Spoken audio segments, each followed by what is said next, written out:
Welcome back, beautiful people. Happy Friday to another episode of the Cyber Queens.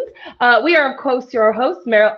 We are, of course, your host. Maril can English today. We are your hosts, Maril and Erica. Amber's not with us this week. She'll be back next week. I'm Maril, resident Pentest Ninja, ethical hacker, and enterprise purple teamer. I'm joined by Erica.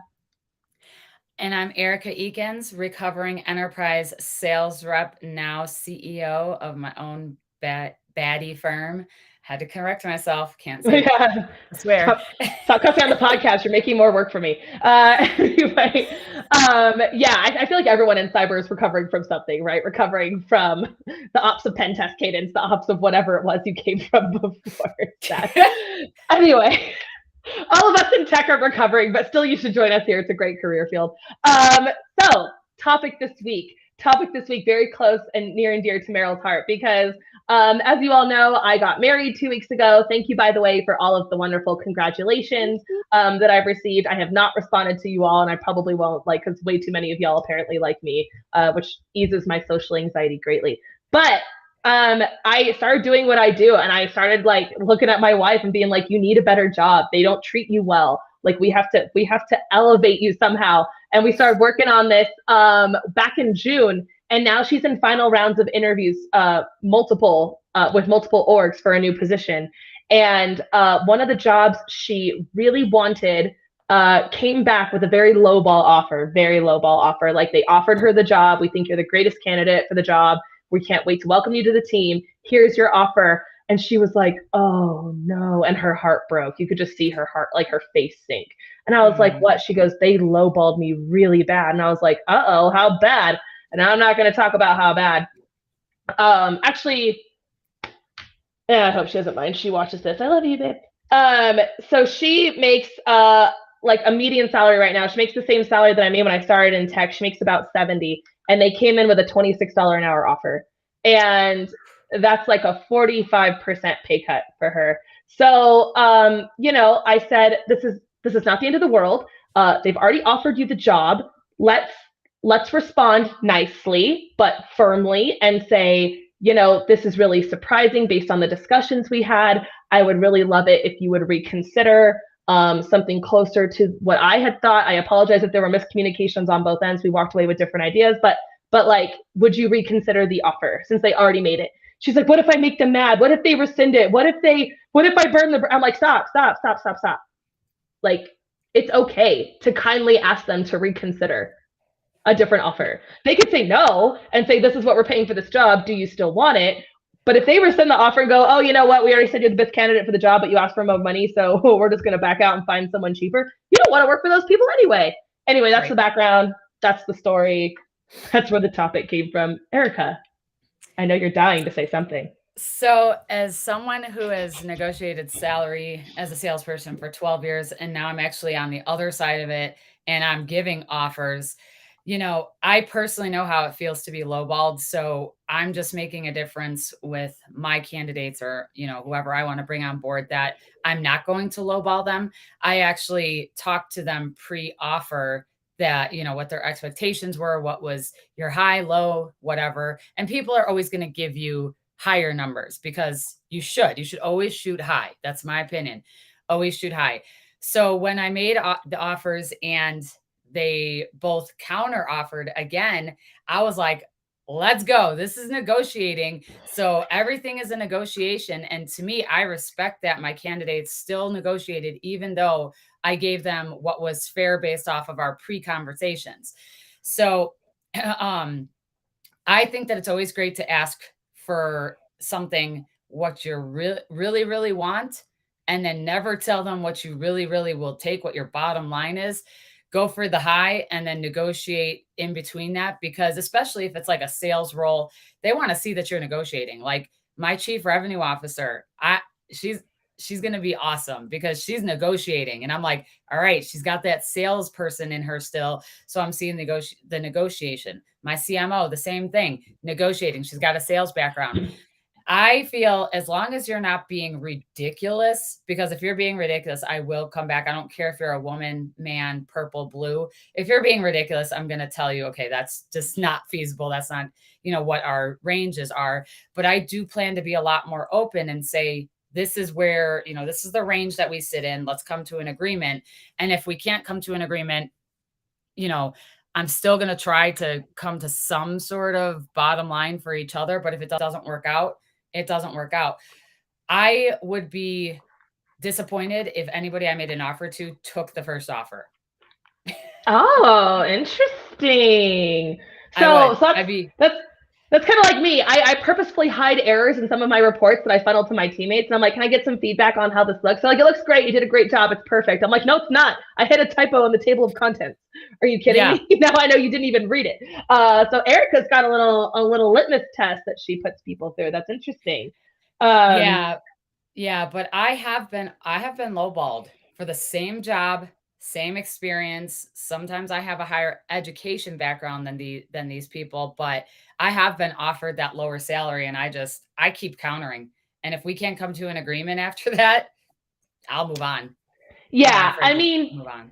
Yeah, and what I had outlined was a few little lessons. And actually, I'm kind of glad Erica and I are giving this episode today, because Erica and I are definitely the more outspoken and borderline. I won't say aggressive, but I'll say assertive of the two. We are not afraid to stand up for ourselves. We're not afraid to have those hard conversations and look you in the eye and make it uncomfortable. So this is going to be Maril and Erica's boot camp on salary negotiations right now. But Erica already hit on one that I was going to say. So number 3 was going to be ballsy, but be realistic. So do your market research. Understand what your skills are worth, but understand what your peripheral skills are worth too. If they're like, oh, we would typically only pay this much money for someone who is a pen tester, like pen testers make this much money. I'm like, but I'm not just a pen tester. I understand enterprise risk. I can also threat hunt. I can also do detection engineering, like all these things. Like, I'm not just a pen tester. So you shouldn't pay me for just those skills. Like, or if you do, don't ask me to also do these job functions, because you're paying me for this job function. Right. But I would have said the same thing. You want to shoot high so that you have room to negotiate and still hit your target. Like, if you need 150, say like 180, and you go back and forth a bit, maybe land at like 165. Like, you don't get what you asked for, but you still got more than you wanted, or what you wanted.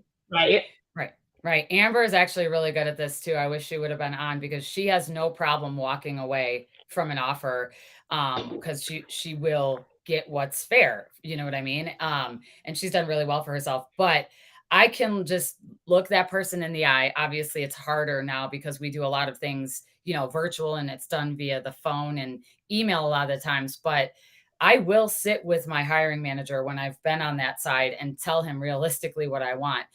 And in tech, specifically in cyber, for an enterprise sales rep, at the point that I'm at, because I'm a senior rep, what the pay is, what like the guidelines are, and if you're getting underpaid or overpaid.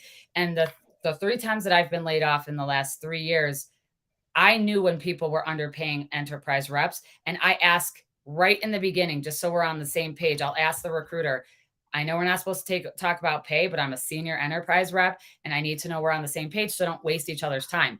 A lot of people are afraid to have that conversation, because recruiters and research has said, never talk about pay in the beginning of the interview. I 100% disagree with that, because like Amazon and like Google, they go through multiple rounds of interviews, right? You don't want to wait till you're through your 1300 interview with them to find out that it's less than what you even are worth, because what you're worth at a certain point in your career, right? So I always bring it up. Always. Yeah. And that was going to be rule number 1 too. So before we move on from number 3, like putting that initial figure out there, all I want to say is Zoom was really great at this. My manager, Andy Grant, I'll pop his profile link in the comments. Everyone go give him a little ad of love. He loves it when my followers mass add him on LinkedIn. He was amazing, because he was like, I already knew what I wanted to pay for this position, and you priced yourself about 15K lower than that. So because I already knew this is what I was willing to pay and you didn't ask for that, I was already going to come up to that and offer you more, because I'm happy to pay this. It's a drop in the bucket for an org as big as Zoom, but it probably I was like, that would mean the world to me and my family. That's like way more than I asked for. So a lot of employers know where they want you to be. And if you don't ask for enough, they'll probably pay you more anyway. And if you ask for too much, they'll be honest and say, I'm sorry, that's frankly out of band for this position. Are you willing to still continue if I can only pay you this much? But then it becomes, are we talking about that much, or are you still going to back it off later? That's the, Yeah. but Well, but and on Erica brings top up of a good that, point. Oh, go ahead. oh, sorry. On top of that, in states like Colorado, they have to list the salary ranges. Like California, Colorado, they have to list the ranges. And a lot of the times for sales, they're only listing the base pay and not what you can make OTE, which is on target earnings, which is when you meet your quota, you're going to make X dollars. So if you're not asking for pay up front and you live in a state like California or Colorado or some of the others that it's required, and you're scared to ask for it, you're not in the right job because Yeah. it's in the job listing most of the time. So I just want to add that. Yeah, I agree. But what Erica was saying, bring it up early. Honestly, I love that LinkedIn is encouraging more people to put salaries on their job postings. Like LinkedIn will actually show those more than they do those who don't. And if you're hiding it, I'm like, why? Is it because this is so weird that you honestly don't know what blend of skills you're going to get and what that's worth? Fine. But if it's also because you just want to see how cheap you can get somebody, that's bullcrap. And I hate that. So I say bring it up bluntly and bring it up early. One of the mistakes my wife made in this interview process was that she was like, what are you targeting to pay for this role? He said, we're targeting to pay about this much. And she was like, oh, okay, like that would be a bit of a lateral move, but I'm still willing to take it. So she tried to do that. And then in his brain, that was total comp, her hourly plus bonuses, plus this, plus that. And in her brain, that was going to be her base. So, and I'm like, I'm willing to chalk that up to maybe that was a miscommunication because you guys didn't discuss it like bluntly enough. But I also think he's trying to be a little sneak. So, but you will know if it's a waste of your time. Like I don't chase money anymore because I don't have to. I'm at the salary point where I don't have to. But I do always say this, I'm not willing to accept less than this. So if that's more than you're looking to pay for this position, I don't want to waste your time. I don't want to waste my time. Again, I don't want to spend 5 hours interviewing with multiple people from your org just for that to go nowhere. Right. And in my case, being a startup, I'm telling my candidates, well, they're going to be my board. I'm telling them like, listen, this is like startup. We're like at ground zero. And I'm going to be honest with you. We have to look good to investors because we're going to be asking for money once the business launches. So I might have to start you here. And then after launch date, I'm going to, up your pay. It's going to keep going up and up and up because I can't have large salaries when I'm going to an investor. I can't say I'm paying $400,000 a year to my CMO or CRO when I go to an investor and he's going to be like, or he or she will be like, okay, well, you have multiple 6-figure salaries and you have no business yet. So like, yeah, what? I mean, that's different. That's different. You're in a startup phase, right? Like, yeah. Like, again, you can't look top heavy. You can't look like the first $1 million we're going to make next year is going to go to all these salaries for these cheap levels I had to get. But it's all about being transparent, and companies are not transparent because they want to pay as little as possible. And if you accept it, that's on you. You have to go and shoot for the stars. And we'll talk about this more, but I am interested to know if your wife does take the job or where she's at with that. Are we going to talk about that or? It's like, still unfolding. Okay. And luckily she's in a completely different industry than me. So I'm not doxing her or her prospective employer. And actually she will probably end up taking the job because a consideration for her is that she knows her worth, but she is also trying to escape a very toxic work environment. So, so it's one of those things where we had to sit down and have a serious conversation between the two of us and say, if they don't reconsider, if they come back with the same offer, are we willing to take it to get me out of here? Or are we willing to walk away? Are we going to hold out and I have to keep working here, but we're holding out for that ideal salary? And we had to, as a partnership, run some numbers and see what we could make happen. But ultimately, her happiness is worth more to me than the extra money. And we're at a point where we can do that, thank goodness. But if she wasn't married to me, that would be a major consideration for her. Yeah, but after it plays out today. So after it plays out, I'll let you all know next week what happens. I will. I'd love to hear about this because now I'm like invested in it. And that's a great point that you bring up. People leave jobs or leave a toxic environment or toxic leadership, and then they take another job and then they regret it because they wish they would have asked for more money or would have negotiated. So that's a really good point that if you are leaving a toxic environment or manager or whatever the case is, don't devalue yourself to get out of that. Be very, very careful because we have a tendency, especially as women, and we have a tendency to, try to just emotionally, or, take the emotions out of it. And we make decisions sometimes based off of emotion, which I hate to say that, but we do. It is true. We are emotional creatures.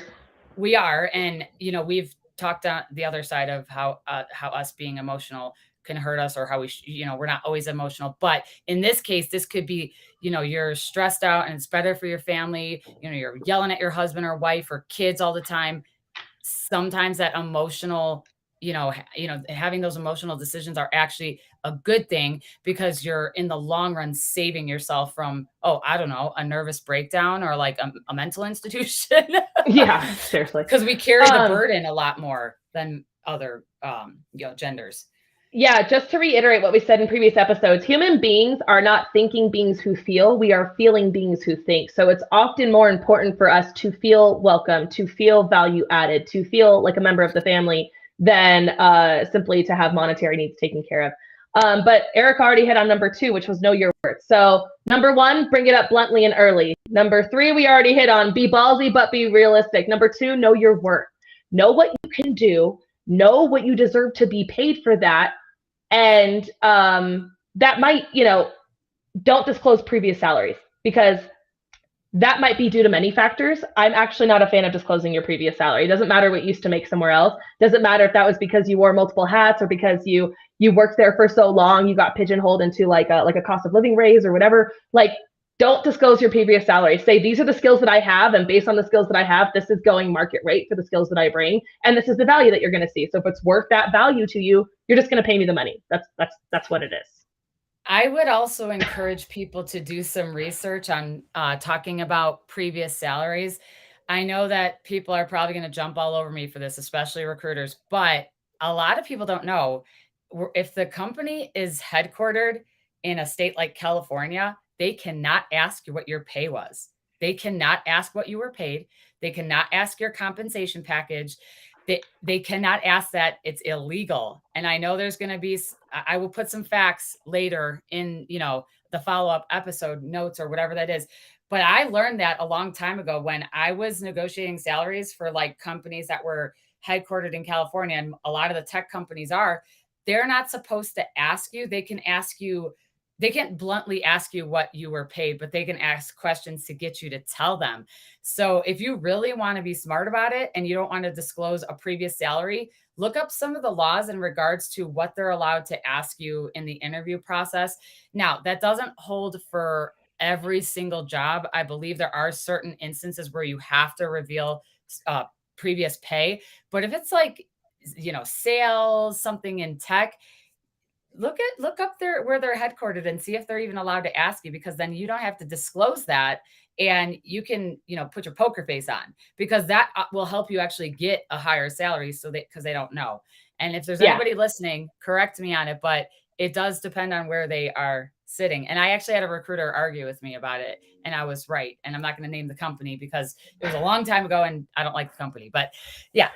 Know some of that kind of stuff too. Like, dig deeper into it when you're doing your research. I think it's mostly it behooves you to keep it when you're trying to make a jump, right? When you're trying to go from entry level to mid, or from mid to senior, right, or something like that, because you're like, my mid salary doesn't matter, but I went from being a mid, gaining senior skills. Now I want to be paid as a senior. So pay me what I'm worth. Don't pay me according to what I made before. Don't give me a decent chunk of raise and say that's good enough. You should be happy with that. Instead, just pay me for the job that I can do. But I find that in leadership positions, you get into that transparency a lot more both ways, because you're like, listen, full transparency. This is my total comp. This is my package. This is how I sustain my family. It has to be at least this, or I cannot make it work. So if you want me on the team, you got to meet me halfway to make it work. And if you don't need me on the team, then I guess my needs don't really factor in.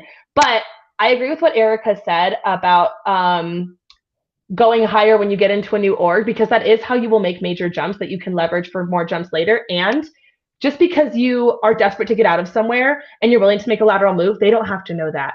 But let's say you find a new home org, an org where you're going to stay for like 7 to 10 years, you're going to get a consistent percentage raise year after year. You're not going to get major jumps unless you make major leaps and promotions to different levels within like senior leadership. So assume that if you only made 7% more than you make this year, next year, for the next 10 years, what do you want that starting salary to be? Because that's what your initial percentage is going to be based off of, right? It's math. Like if you're like, I need to like cost of living goes up 4%, so I'm really only going to get to keep 3% of that raise, then, factor that into the starting salary at the next org.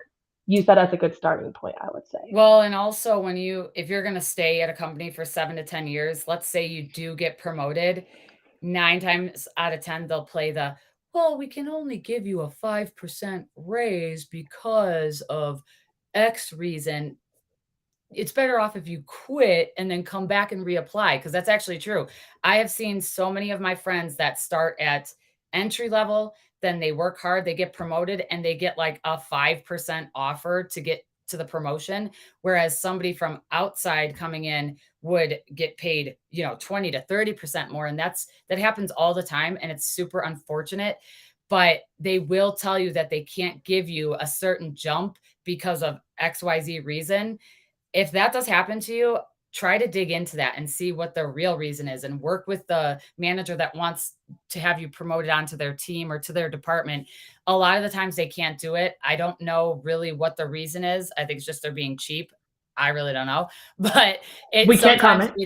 Yeah, I can't comment on it. I don't know why companies will give somebody a 5% increase or a 10% increase when really it should be like 30 or 40 because they're going into management, right? Right. Always kind of do some research on that and have that ready, because all they can do is say no instead of just taking the 5%, and you're working, twice as hard. And you already work for this org. As long as they're going to fire you just because you had the nerve to ask for more money for your promotion, and if they rescind the promotion because you asked for more money, run far and run fast, get out of there ASAP. Like that's already a red flag to crown all red flags. Actually, that happened to my sister though, Erica. It's interesting you bring that up. My sister and I both used to work for like an appraisal management company. And we both started off on one of like the customer support teams, right? It's like one of those softer skill teams, just taking calls and emails and stuff. And she eventually worked her way into the tech team, like on like the statistics sides, like coding statistical products and like it's called business analysis work, like business intelligence work. And she obviously was making her customer service hourly rate and then made the jump over to tech. And they gave her a slight bump, like a couple dollars an hour. And she was like super grateful because she's just grateful to be out of the trenches of customer service. But because she didn't leave and technically rejoin the org in a tech position, that stuck with her. She had to keep that, like they kept building on that. And then when she became lead of a couple of people, right? She led 4 techs. She was the tech lead for her team, and she led 4 other people. She was eventually making a decent salary, like not a great salary, but a decent salary. But they hired in someone brand new, a gentleman, to work underneath her with less experience than her, 5 years less experience. Mind you, she's worked for this org for a few years already and worked her way up. And they hired him in at just a couple dollars beneath where she was at, having worked there for years and worked her way up. And she was like, this is BS. I'm his lead and I have more experience than him. And he makes basically what I make. And I'm like, yeah. Yeah, that happens a lot, unfortunately. It irks me. And I know companies do it because they want to save money. But if it's time for companies to realize how valuable their people are, I feel like we're going backwards. Like employee value was like coming up in the world, and now it's like they devalue us. And the law of diminishing returns. Yeah, we came up and now we're on our downslope. And it's like they know that we need our jobs, and with the economy and like inflation and people not even getting 3% cost of living raises right now, it mind blows me, because they think that they can just replace you, and they're right, they can, but companies will often lose very, very good employees because of that. And again, like I said, companies do what they do for whatever, to save money. But sometimes the promotion ladder is the worst thing that you can do, because they really think that they make you think they're giving you a lot. But like what happened in your sister's case, they hire somebody for a couple dollars less. That's a bunch of crap. And that's always happened. That's not something new. That they always do that. And you know what? I know they're not looking at employees' files all the time. You're well aware of what you make, and like maybe HR is not, but like, it's the kind of thing where they probably thought they were doing her a solid, giving her like a couple dollars until it baked to like $15 more an hour than she used to make. But they didn't compare and contrast that with, we offered a brand new employee this, because they probably just paid him based on his skills, based on what he can do. And they did not compare and contrast and look and say, okay, but if we're going to pay the new guy this, the entry level person this, then the lead should really be making this much more. It might look like a lot in comparison to her old role, but it is not a lot in comparison to the rest of her team. And that's just an oversight. I hope, I'm sure. But it's something that people don't take into consideration. They don't revisit these and reevaluate and say, we know that when we grew as an org and when we grew you into this position, we were just giving you raises, but now we realize we've done you a disservice and you actually deserve to make more money. Zoom did that to me too, actually. Zoom rocked at this. They hired me in I was a junior red teamer, right? And they hired me in, and I was grateful to be there because I told everybody, like, I think I made this by the skin of my teeth. Seriously. I don't know if I deserve to be here. And I was grateful to be there, and I was grateful for my salary. I got a big bump over my previous position, a big bump. So I was happy. And about 4 or 5 months into my employment, I was evaluating going to another pen testing firm because they frankly tried to poach me. And that was super flattering. But Zoom said, you know what? We're not even just trying to like counter. We just realized that we did you a disservice by like paying you this salary when your skills, like, because you seemed down here, but once you got in and started doing the job, your skills are actually up here. They're not quite mid, but they're not junior either. So we're actually going to equalize out your pay, like, to be more reflective of the rest of your team, because you are a load bearing, like, value add to your team, and we want your salary to reflect that. So they just gave me a merit increase just because I was doing a better job than they thought I would be able to do with the skills that I had. See, a lot of companies don't do that. And unfortunately, we've talked about this in other episodes. Women are still underpaid in a lot of companies. It's very hard to prove. It literally takes sometimes a class action lawsuit for companies to bring women up to where they should be. Because I think, I don't quote me on this, but I think the statistic is we're still paid like 75 cents on the dollar, or like it's like 72. It's like a little over 2/3, or no, it's like almost 3/4. It's gotten better than 2/3. It's like 3/4 now. Well, and I know there's a very large company in the internet search engine space who recently, over the last couple of years, had to bring their female employees up to the pay that they should be paid, as you know, as the male counterparts were being paid. And I'm not going to say their name, but they're a very huge search engine company, and they were sued, and they had to bring up the women's pay. So women are still being paid less.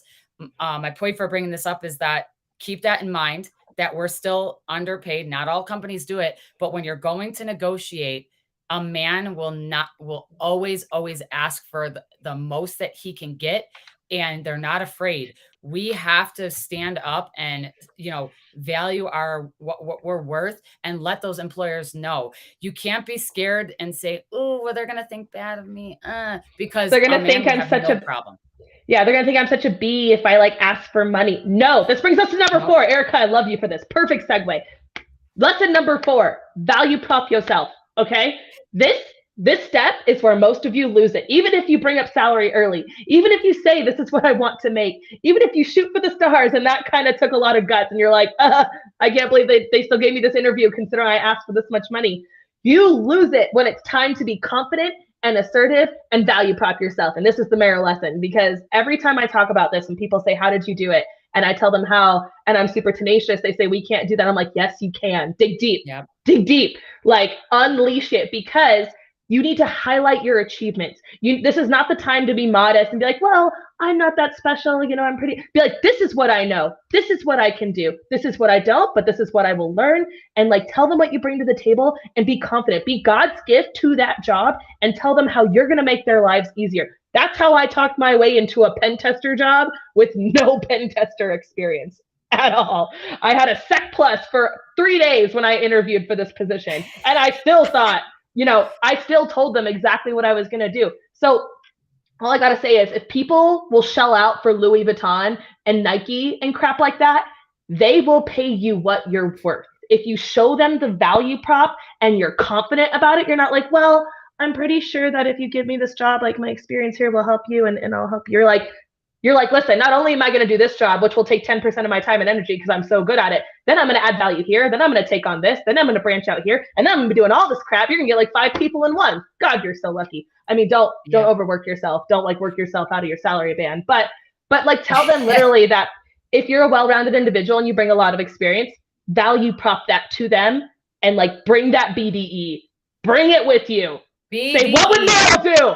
What? Stand outside the room and say, what would Maril say to these people, and go in there and say that. Well, I also encourage people to be very careful with base plus equity. Understand what equity is in that company or stock or restricted stock. If they're saying, well, we're going to give you a base and your total compensation with equity or whatever they're throwing at you, understand, like, if it's a startup or a public company, like, what is equity? If it's a startup and they sell or they go under, the CEO and all the executives, they get their money. The investors, they get their money. What are you going to get? Especially like if they get acquired, if they IPO, what does it mean? Do research on equity, versus stock versus restricted stock. Understand that stuff because it sounds like a lot. I've been given equity tons of times because I've worked for startups. And if I were still at those companies and they went public, or if versus them selling or being acquired, that would actually hurt me if they were purchased or acquired versus them IPOing, because there's so much math behind it, and understanding this, the investor and the stock market. Research that, because a lot of the times we don't understand it and it means crap. So don't get excited about equity. I'm not saying it's a bad thing, because there are companies that offer stuff that are amazing, but understand what those things mean when you're thinking of taking like a lower pay because they throw bonuses or stock or whatever, or equity at you. Yeah, no, we don't want to contradict ourselves. In an earlier episode, much earlier, like episode 4, I think, when we were debunking salary expectations, we said if it's an entry-level job, do consider total comp, consider your training budget, consider your bonuses, but those are entry level. So I'm not sure at what point in life you're at when you accept an entry-level job, but when it comes to getting a new job or a promotion, like, it really behooves you to understand the difference. And like, for me, I would never survive in sales because I never assume I'm getting a commission. I never assume I'm getting my bonus. I never assume that I'm getting any of these extra things. Equity, I won't see or touch for years. So I'm like, assume you don't have that either. To me, the thing that is the most important is my base salary, because that's money in the door every month that I use to take care of my family. So I'm like, if you gave me no equity at all and you just gave me a higher salary, a lot of people would be like, that's such a bad bet in the long term. I'm like, I don't care. I need the money in the door this month for all these things. So just know what the factors are that are important to you. And if the higher base is more important, seek that. And if you're willing to take a better total comp package, then seek that. But Erica's right. Understand the nuances because they are different. Yeah. And especially in sales, especially tech sales, ask questions about, the territory, how many, people are hitting quota today. Cause they say, oh, OTE, on target earnings. If you hit 100%, you'll have this total comp. And you're like, okay, well, I have to understand, do I have customers? Is it completely white space, which is open, net new customer base? Understand those things, because it really does matter. Like, they could give you a base salary and tell you with commission, you can make this much, but most salespeople in the enterprise space, especially in tech, they're not hitting that, total compensation package. So if anybody has questions about that with like sales and base versus commission and on target earnings, feel free to reach out, because it doesn't always mean you're going to make that higher salary. No, it doesn't. It doesn't. And that's, again, why I'd probably never survive in sales. They're like, oh, if your salespeople hit 100%, well, how good are my salespeople? Have they been doing that? What's their historical data? I want to see their sales performance now. Yeah, a lot of the times you won't get that information up front. No, you won't, but I need it. I'm a Hermione. I need it to make a decision. So I avoid that like the plague. I will tell you real quick, if you are going into a tech sales role, look up Rep View on LinkedIn. Those guys have companies where they list, how many people are hitting quota, the percentage of salespeople, what, the pay, if it's fair, or if it's not fair. Kind of like a little glass door for salespeople. Very nice. It is an amazing, amazing, amazing company. And one of the guys that started it, he's a recovering CRO, and they do a lot of explaining of, total comp or on target versus base. So if you're considering sales in this industry, look up RepView. Those guys have a lot of information out there, and the companies do participate and they give that information. So it's not like, being stolen, or like, it's not like underground, you know what I mean? But it's a really good. It's OSINT. it's a very good place to look. So yeah, it's open source intelligence. You have permission to go read that without getting in trouble. Yeah. So I mean that kind of brings us to the end of the episode. So the lessons: bringing up salary early and bluntly. Know your worth. Be ballsy but be realistic. Value prop yourself. And number 5, and I stole this from my friend Mackenzie that I'm giving a talk with at the Diana Initiative at Hacker Summer Camp in 2 weeks. Shoot your damn shot. Shoot your shot. You need to grow some lady balls. And I hate saying balls because we're powerful enough without them. They're actually weaker than we are. But you need to grow that confidence that the men have. That overly confident thing that the men have, we need that. Like if the offer comes in low, stand up for yourself. This sets the tone for your entire employment. If you say, "Oh, I know I said I wanted up here, but I'm super grateful that you thank you so much. I'm so happy to be here. I'm happy to join the team," and start overworking myself to earn this very low salary that you gave me. Like that's going to tell them that forever you will be the employee who just takes it, and you don't want that rep either. Like it's okay to ask them kindly to reconsider, to keep in mind, emphasize your long-term value. Keep in mind all the things that you bring. Keep in mind that they already thought you were the best candidate for the job. But please take your chance and shoot your shot. Again, if they rescind it, if they say never mind, we'll go with a cheaper candidate, you didn't want to work there anyway. I promise. You'd be looking for another job very shortly. Well, yeah, and that's what I was going to hit on is if you take the lower salary that you weren't comfortable with, you're going to be looking in 6 months. And a lot of companies know that. That's what happens. You know what I mean? Yeah. So they a lot of times they welcome it. And like I said, being on the other side of it, it's very interesting because you have to take emotion out of it. So as a CEO, I can't be like, "Oh, well, such and such asked for this. I thought we were cool." Emotion comes out of it 100% on the employer's end. So don't feel like you have to, put that emotion in it on the employee end. Shoot your shot and do not be afraid, because I can't tell you how many times I've walked away from a company because they didn't give me what I wanted. I'm like, okay, kindly turn this offer down. I only learned the art of walking away very recently. I've almost never been willing to walk away because if I'm looking for a new job, I'm looking for it with intention for a reason. Like I don't go to that place of search unless it's for a very, very good reason and I'm putting a lot of intention into it. But recently, I was very upfront with someone. I'm like, I'm not willing to walk away like for just anything. Like, yeah, like you sound really jazzy. This sounds great, but like I'm not just gonna walk away unless I'm at least going to be where I'm at now. And they're like, well, that's far more than our org would ever do. And I'm like, okay, then I understand this is not a good fit. I understand that, this isn't a good move for you at this point in time, but I'm not willing to come down to meet you where you're at. That's not going to happen. So, and actually, and they reached out again, like, well, we're thinking of finagling some things if you'd reconsider. I'm like, nah, you know what? Nah, it's fine. Yeah, it's the other thing that I want to actually hit on is if you put in a 2-week notice and then your employer counter offers to get you to stay, then they want to pay you more or the same that the new employer is going to pay you. 9 times out of 10, the reasons that you were going to leave are not going to go away. So be very careful with counter offers. We didn't talk about that. Like if you're leaving a job to go to another one, be very careful and remember why you were leaving.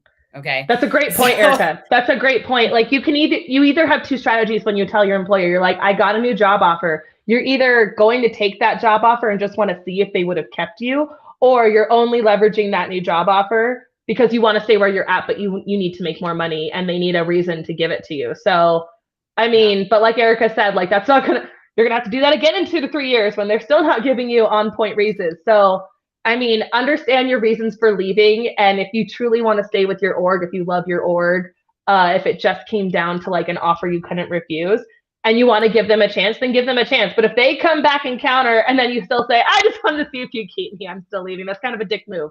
When I left Zoom, I didn't do that. They were like, can we keep you? Can we offer you this? Can we offer you that? And I was like, honestly, I love it. Thank you so much. I so appreciate the attempt. But like, I would not be taking this position if I did not think it was perfect in every way, like a win-win-win-win-win situation. So I didn't even waste Zoom's time. I wasn't going to like play that game and just to say no in the end, But that's a great point.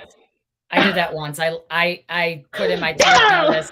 They gave me everything I wanted for. I asked for plus more. I decided to stay, but then still left anyways because the reasons that I wanted to leave were still going to be there no matter how much money they threw at me. And I was Right. a salesperson at that time too.